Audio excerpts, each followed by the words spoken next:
تقدم شعبان سعيد المحامي بالنقد والمستشار القانوني لنقابة المهن التمثيلية ببلاغ للنائب العام ضد حاتم الحويني يتهمه بالتطاول والهجوم على الفنانين بتوجيه عبارات السب والقذف والطعن في الأعراض، وذلك عبر مواقع التواصل الاجتماعي، حيث جاء في البلاغ الذي حرره سعيد وكيلا عن الدكتور أشرف زكي نقيب المهن التمثيلية إن المشكو في حقه شن هجوما غير مبرر على الفن والفنانين.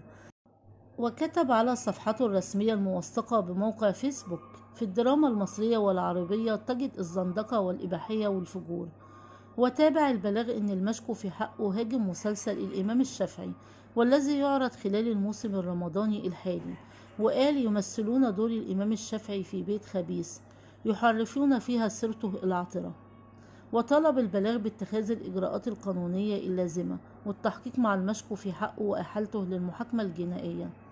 كانت محكمة جنح الاقتصادية قد قضت بتغريم حاتم الحويني نجل القيادي السلفي أبو إسحاق الحويني مبلغ 20,000 جنيه في اتهامه بانتقاد أشرف زكي نقيب المهن التمثيلية والتحدث عنه بطريقة غير لائقة.